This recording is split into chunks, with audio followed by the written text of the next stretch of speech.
Muito bem. E agora José? É a nossa nova série de mensagens, de Gênesis 37 até Gênesis 50, onde nós estamos caminhando, estamos vendo a história de José, esse personagem tão importante na história da palavra de Deus, que tem tanto a nos ensinar, mesmo com uma distância cronológica, talvez de 4.000, 5.000 anos, mas como fala ao nosso coração, como a palavra de Deus fala ao nosso coração. O tema de hoje é a última face desse herói, e hoje nós vamos ver essa dissimulação.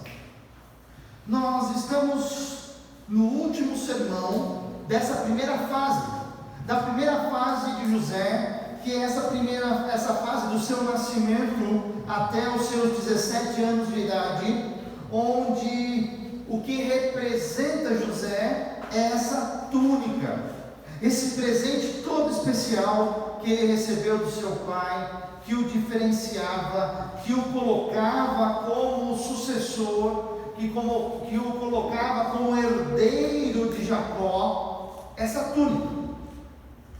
Interessante que a gente vem analisando o capítulo 37, e a gente vê que o capítulo 37 fala que esta é a história da família de Jacó. Então, ela nos avisa, a palavra de Deus nos avisa que nós estamos entrando num novo pedaço da palavra de Deus que fala sobre a vida de Jacó. Porém, o personagem principal, o ator principal dessa sessão, não vai ser Jacó, vai ser José. José é mencionado mais de duas vezes do que o seu pai nesses capítulos. E Gênesis capítulo 37 nos mostra em detalhes uma família bem interessante. A dinâmica de uma família que conheciam o Deus verdadeiro, que adoravam o Deus verdadeiro, mas mesmo assim, uma família que um membro pecava contra o outro e pecava contra Deus também, por meio de palavras, por meio de ações. Havia essa dinâmica. Não foi José que causou esses problemas, mas simplesmente ele os torna aparente. É José que mostra, parece que facilita aparecer esses problemas em sua família. Então peço que você abra comigo, ou ligue, ou acesse a tua Bíblia aí, em Gênesis capítulo 37, dos versículos 29 até o fim, até o versículo de número 36. Gênesis 29, Gênesis 37, do versículo 29 até o versículo de número 36. Diz assim a palavra de Deus: Quando Rubem voltou ao poço e viu que José não estava lá, rasgou as suas vestes e, voltando a seus irmãos, disse: O jovem não está lá, para onde irei agora? Então eles mataram um bode, mergulharam no sangue a túnica de José e a mandaram ao pai com este recado: Achamos isto, veja se é a túnica de teu filho. Ele a reconheceu e disse: É a túnica de meu filho, um animal selvagem o devorou. José foi despedaçado. Então Jacó rasgou as suas vestes, vestiu-se de pano de saco e chorou por muitos dias por seu filho. Todos os seus filhos e filhas vieram consolá-lo, mas ele recusou ser consolado, dizendo: Não, chorando descerei à sepultura. para junto do meu filho, e continuou a chorar por ele. Nesse meio tempo, no Egito, os midianitas venderam José a Potifar, oficial do faraó e capitão da guarda. Vamos orar mais uma vez? Pai querido, após a leitura da tua santa palavra, Senhor, pedimos pelo ministério de iluminação do Espírito Santo, pela correta interpretação e a perfeita aplicação desses versículos, desses princípios em nossas vidas, na vida de cada um aqui, Senhor Deus, é o que nós pedimos, no precioso nome de Jesus Cristo. Amém. Hoje nós vamos ver, como toda boa dissimulação, como toda boa encenação, que existem papéis, existem personagens, existem pessoas envolvidas, e hoje nós vamos ver 3 papéis aqui nessa história. Primeiro, os dissimulados, são os nossos atores, os irmãos aí discutindo, os irmãos que fizeram, que encenaram tudo isso que nós lemos aí dos versículos 29 até o versículo de número 31. Rubem, esse irmão, não estava presente quando os outros irmãos vendem. Judá vendeu aos mercadores midianitas que passavam ali. Provavelmente ele saiu para cuidar das ovelhas, e ele tinha o plano de voltar e resgatar José e levar ele de volta para o pai. Mas quando ele volta à cisterna, ele fica estarrecido, boca aberta.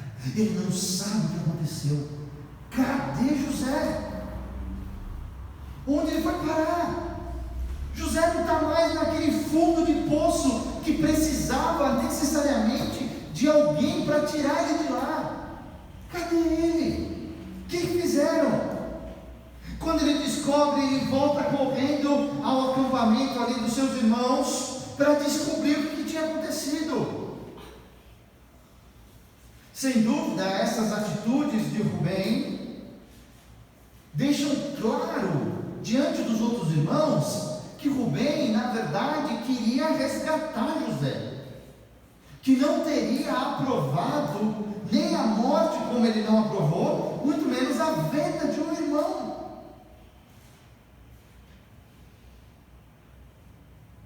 E como sinal de lamentação, algo extremamente cultural daquele povo, cultural daquela região do país, um dos sinais de mais indignação, que você não concorda, que você recebeu uma notícia extremamente triste, é esse rasgar das roupas, das vestes.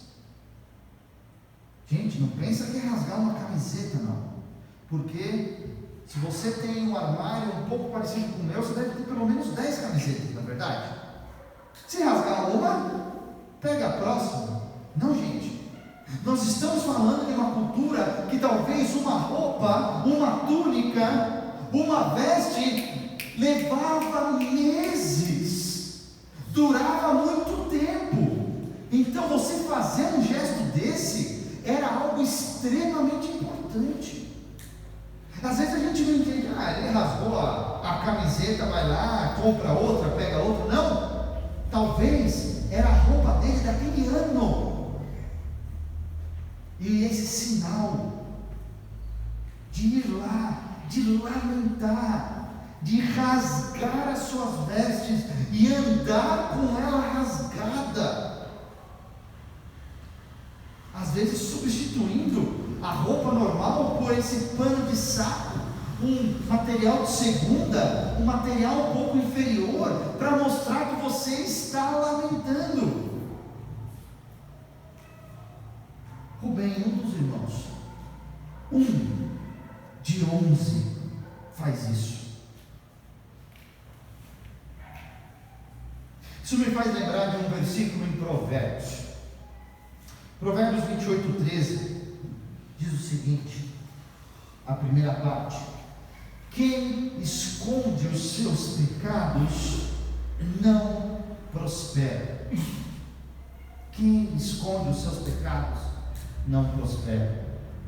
Essa é a lei imutável do nosso Deus. Mas eu e você, nesse caso os irmãos, eles tentam desafiar essa lei.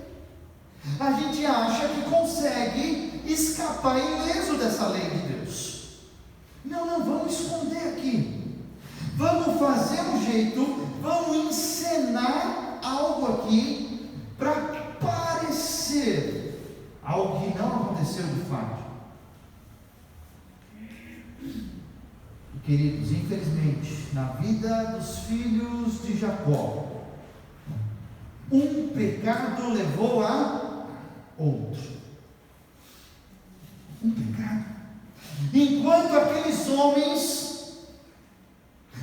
aqueles irmãos estavam ali falsificando provas,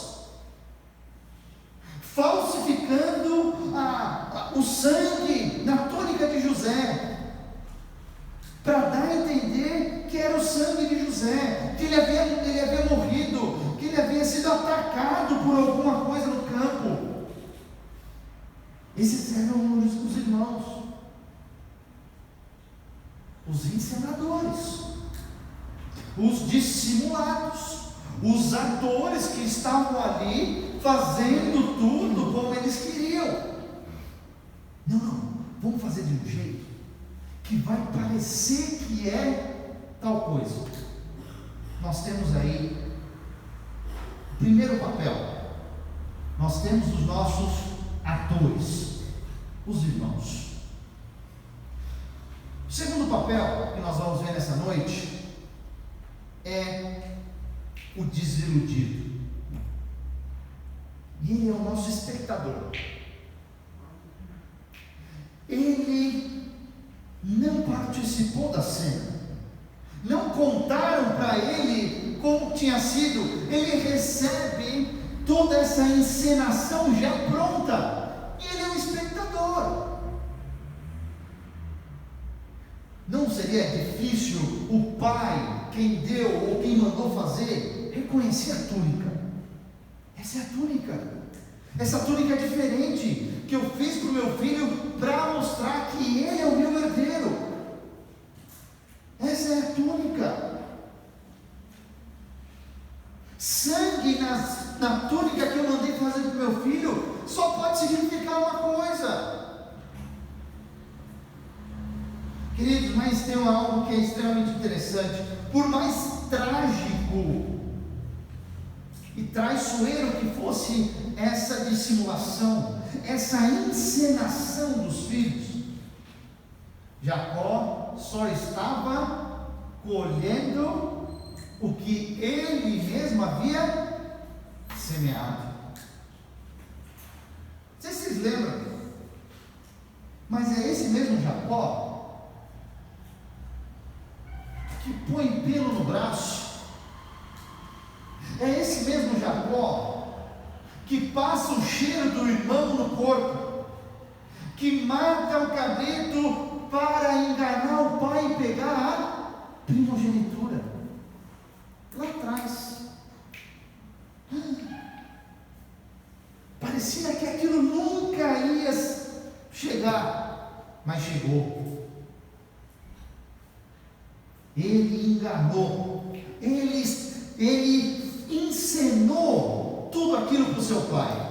E pior, o pai pergunta: você é o meu filho Esaú? Ele fala: sim, eu sou. Mentira.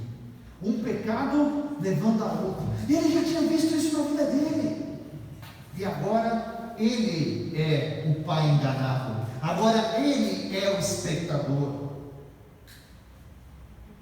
O versículo 32 é um versículo bem interessante dentro dessa história. Diz assim: e a mandaram ao pai com este recado. isto, veja se é a túnica do seu filho. Uma tradução possível desse versículo é a seguinte: mandaram a túnica de mangas longas, uma túnica que não tinha sentido para um pastor de ovelha usar. O pastor de ovelha tinha que usar roupa ágil para pegar caso que necessitasse. Uma túnica de mangas longas, fazendo que essa túnica fosse levada até o seu pai. Isso me dá a ideia que eles não estavam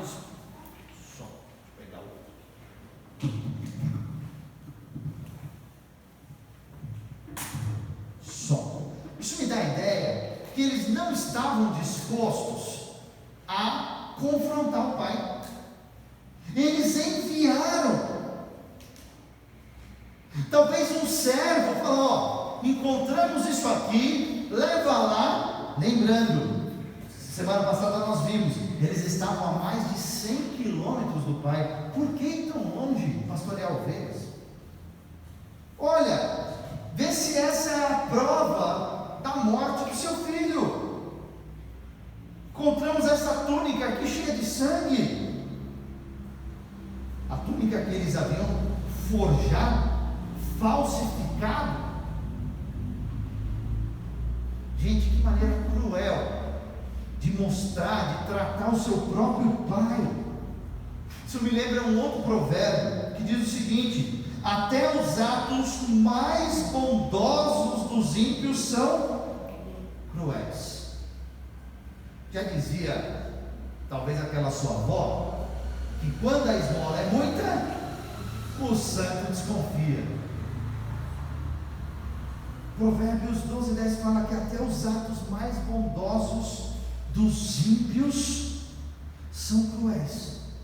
Pai, achamos essa túnica cheia de sangue, vê se é do teu filho. Tiraram a túnica, rasgaram a túnica, mataram o cabrito, enviaram por um servo. Contaram uma história completamente diferente da realidade. E o pai, como espectador, ele cai. Interessante que Jacó, ele tem uma grande tendência de tirar conclusões precipitadas. Ele já aconteceu isso antes na vida dele, e ele acredita. E ele deduz que José, de fato, estava morto. Ele crê na palavra dos seus filhos, mesmo sabendo os filhos que ele tinha, mesmo tendo enviado José para saber o que os filhos estavam fazendo. Lembra? Por que eles foram tão longe? José, vai lá, me traz notícias. E o pai Jacó crê. E mais do que isso, queridos, agora Jacó entra num luto profundo. Interessante que a palavra de Deus diz no capítulo 42 que 20 anos depois ele ainda lamentava a morte de José. Capítulo 42, versículo 36 fala: já fiquei sem José, agora vocês vão me tirar os outros filhos também? 20 anos lamentando a perda do filho José. Toda a sua família tenta consolar, mas nada adianta. Um detalhe nesse versículo fala que os filhos, os 11, e as filhas vieram consolar. Nós sabemos que só Diná era filha, mas o mais provável é que reúna também todas as noras, juntando, debaixo dessa família muito diferente do que é a nossa família, que ia casando e só ia pegar e ter uma tenda junto do acampamento do pai, né? Casou, fica junto. Não é igual nós, que a gente case, vai cada um para um canto, cada um para uma casa. Naquele tempo não, se reunia todo mundo junto. Então, essas filhas, que na verdade significam noras, também tentaram consolar Jacó. E ele joga cinza, anda de pano de saco e não faz mais nada. O seu filho predileto havia morrido. Jacó ia carregar isso para o resto da vida. Até a sua morte, ele teria essa tristeza. Tiraram José.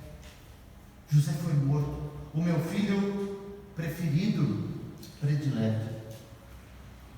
Mas como todo bom enredo, como todo bom filme, tem o terceiro papel, que muitas vezes a gente desconhece, que muitas vezes a gente não presta atenção. É o providente, que é o diretor. Se você gosta de cinema um pouco igual eu, você sabe que existem diretores que são famosos, que eles deixam umas peculiaridades nos seus filmes.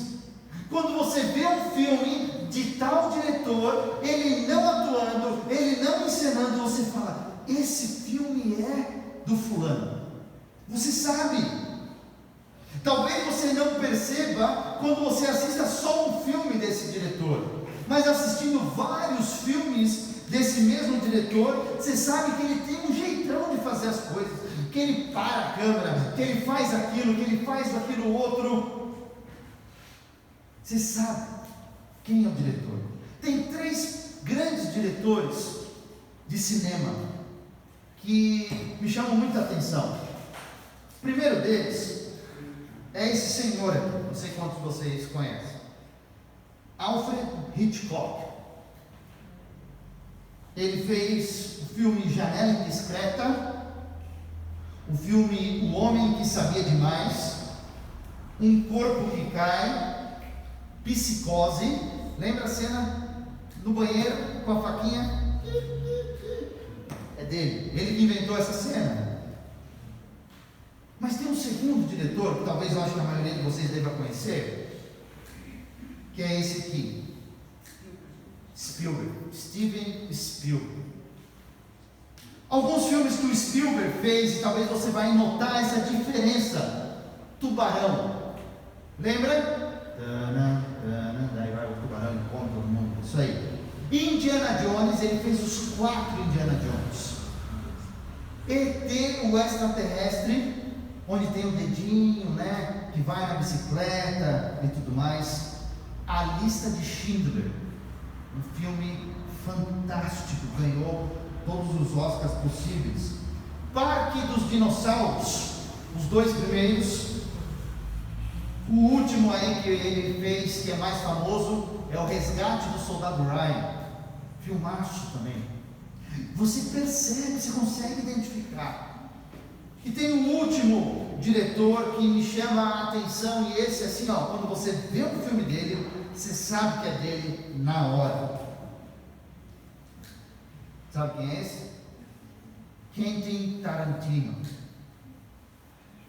Filme deles mais famosos: Pulp Fiction, Kill Bill, os 2, Bastardos Inglórios, Django Livre. E o último do ano passado, que concorreu ao Oscar, Era Uma Vez em Hollywood.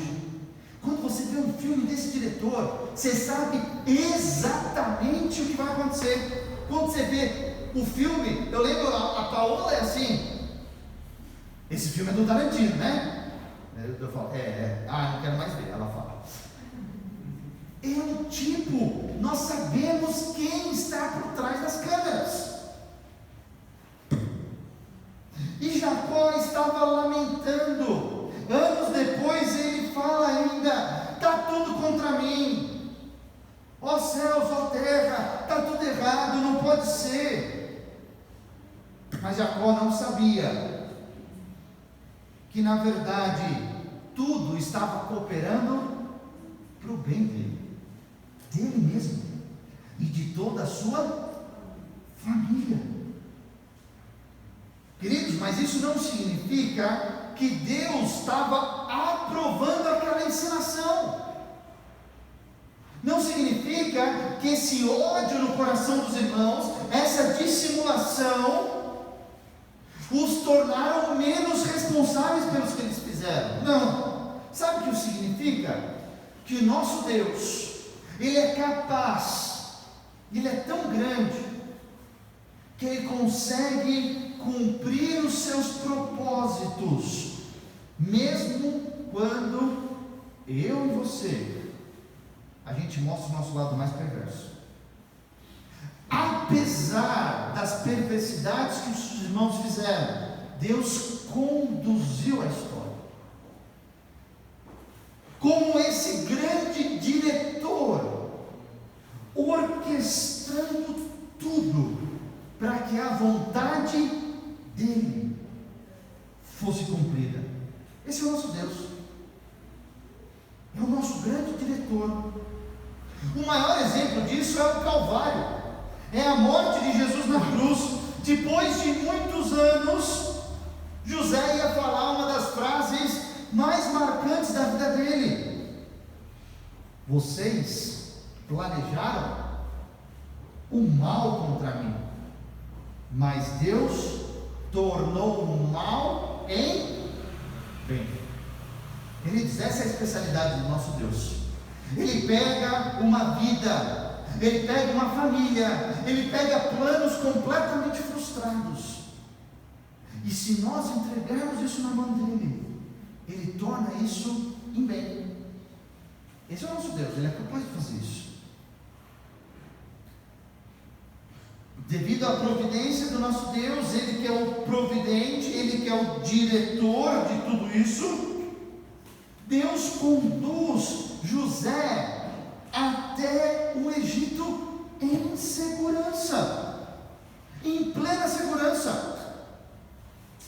Ele cuida para que José fosse vendido para uma pessoa super especial. Ele foi vendido para um dos oficiais do faraó. Ele foi vendido para Potifar. E Potifar, gente, ele é o capitão da guarda do faraó. Talvez algo muito moderno, ele seria o responsável pelos guarda-costas do presidente. Esse é Potifar. Deus conduz a história e leva José em segurança até o ponto de ser vendido a esse alto oficial do governo egípcio.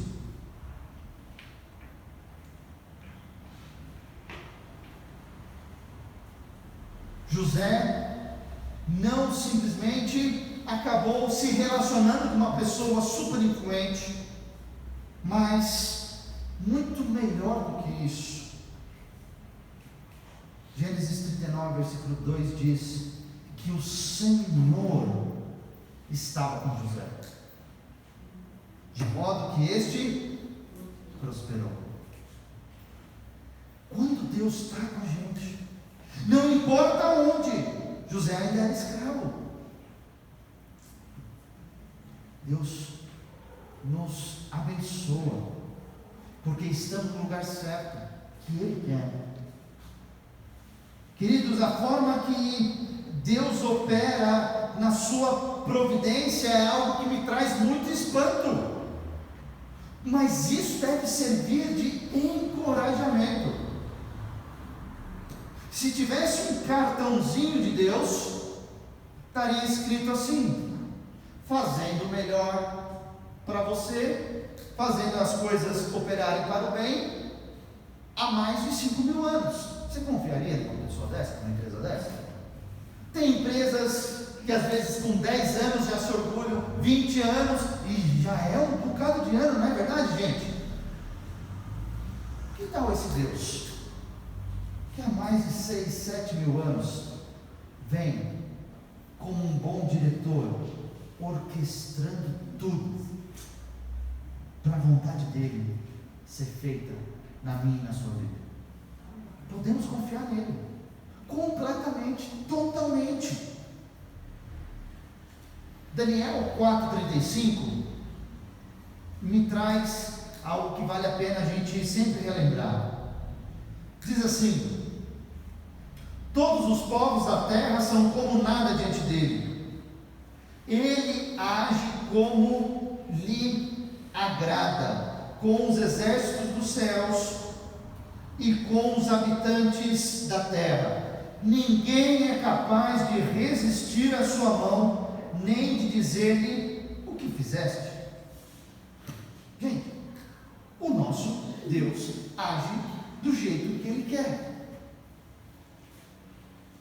Às vezes, passa no meu e no seu coração essa questão: oh Deus, o que você está fazendo? Mas segundo esse versículo aqui, é a coisa mais ilógica a criatura perguntar para o Criador o que você está fazendo, porque Deus faz o que Ele quer, e nós não, porque nós somos criatura. Ele é Deus, porque se nós fizéssemos o que a gente quer, nós seríamos criador, não criatura. Ele é Deus, queridos, nós não somos. É interessante pensar também que Jacó e José nunca leram Romanos 8,28, que as coisas cooperam para o bem daqueles que amam a Deus. Talvez algo muito comum na minha mente e na sua mente hoje, mas eles não tinham nenhuma porção da palavra de Deus nas suas mãos. Mas eles viveram, eles experimentaram essa verdade, eles viram o que a mão de Deus pode fazer. E se era válido para eles, se essas promessas eram válidas para eles, valem para nós hoje também. É o mesmo Deus que há mais de 5.000 anos vem fazendo as coisas cooperarem para o bem daqueles que amam a Deus. Algumas perguntas para a gente levar esse texto para a nossa semana. Será que eu e você achamos que a gente pode esconder os pecados e sair ileso? Será que de vez em quando bate uma síndrome dos irmãos de José e acha que a gente pode fazer o que quiser e não vai ter consequência? O restante do versículo, lá de Provérbios 28:13, diz o seguinte: o início era o seguinte, vamos lá, vamos falar inteiro. Quem esconde os seus pecados não prospera, mas quem os confessa e abandona, encontra misericórdia. Será que é como os irmãos de José, a gente acha que Deus não vai descobrir o nosso pecado? Ou o nosso pai não vai descobrir o nosso pecado? A nossa esposa, o nosso marido? Nossa mãe? O chefe? Não sei. Querido, confesse e deixe, abandone. É o melhor para você. Você não quer encontrar misericórdia, você não quer que Deus te perdoe e acerte a situação que você está vivendo muitas vezes. Confesse e abandona, deixa, não faz de novo. Próxima pergunta: será que eu não estou disposto a confrontar algumas situações e eu envio pessoas no meu lugar? Sabe aquela situação que só você pode resolver? E você manda todo mundo, menos você? Não vai lá você, não vai o outro, não vai. Não, querido, você tem que ir. É você que tem que resolver. Sabe essa situação? O que tem que você tem que resolver, mas você não está disposto? Talvez você infelizmente criou toda uma encenação ou até inventou uma história e contou, passou adiante, igual os irmãos de José fizeram. O que você tem que consertar? Ou na verdade, o que você tem que ir e falar: olha, eu fiz isso, eu quero acertar. Próxima pergunta: será que assim como Jacó, você tira a conclusão precipitada?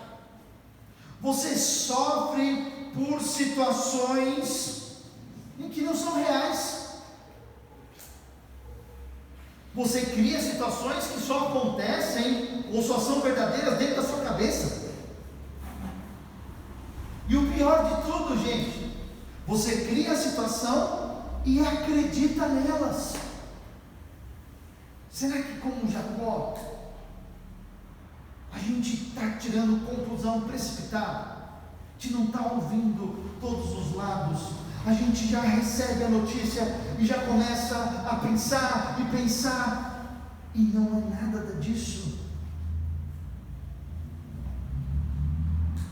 Próxima pergunta: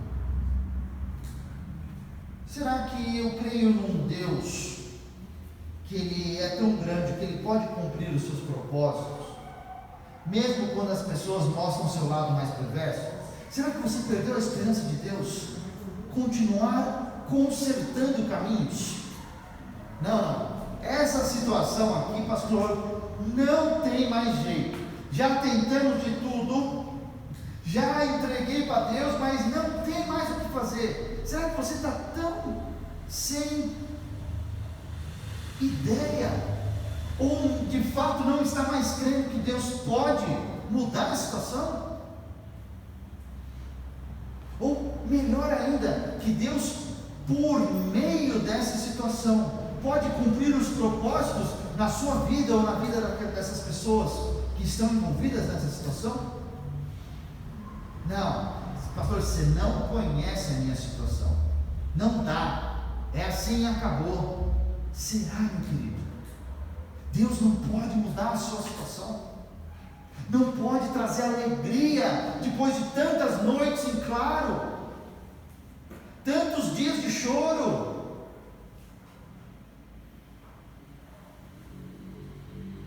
Próxima pergunta: eu creio na providência de Deus. A providência é essa fonte de encorajamento para mim durante esses momentos mais difíceis. Trocando em miúdos, quando o bicho pega, para onde você corre? É para Deus? Para onde você vai? Em quem você se fortalece? Qual que é a sua fonte de encorajamento? Seus amigos, que às vezes não creem nas mesmas coisas que você? Sua família, que às vezes pode crer, às vezes não? Ou você corre para Ele, que é o especialista? Ele que já viu tudo do começo ao fim, Ele que sabe cada detalhe da sua vida e quer te ajudar. Porque tem isso ainda, quando a gente corre para uma pessoa, pode ser que ela não queira nos ajudar, pode ser que ela não possa nos ajudar, mas o nosso Deus está disposto. Mas muitas vezes é o último para quem a gente corre. Qual é a sua fonte de encorajamento quando aperta? Queridos, hoje então nós podemos ver que essa dissimulação, toda essa encenação dos irmãos de José o levou ao Egito. E agora José, lá no Egito, o que vai ser da vida dele? Servindo o capitão da guarda do faraó. E agora José, vamos orar? Pai querido, te agradecemos por essa história riquíssima que o Senhor deixou registrado para nos ensinar. Muito obrigado, porque a gente consegue aprender tantas coisas com a família de José, tantas coisas da nossa própria vida. Muito obrigado, Senhor, que a palavra de Deus, nessa função de espelho da nossa vida, vai nos mostrando cada detalhe que às vezes a gente até desconhecia. Muito obrigado, Senhor, por isso. Senhor, eu peço que o Espírito Santo que habita em cada um aqui, dos meus ouvintes, que já depositaram a sua fé em Jesus Cristo, possa ajudá-los, possa nessa semana trabalhar nas suas mentes e nos seus corações, para se houver alguma situação que precisa ser acertada, consertada, eles tenham a coragem necessária. Se há algo que falta entendimento, que o Senhor derrame do seu entendimento. Mas, Senhor, que cada um deles possa crescer. Cada um aqui dos meus irmãos e eu também, Senhor Deus, possamos confiar que o Senhor transforma o mal em bem. Que o Senhor faz tudo, até as coisas mais difíceis da nossa vida, cooperarem para o bem, para o proveito, para as coisas que são úteis na nossa vida. Senhor, nos ajuda cada um aqui a aplicar essa palavra nas nossas vidas. É o que eu oro no nome de Jesus. Amém.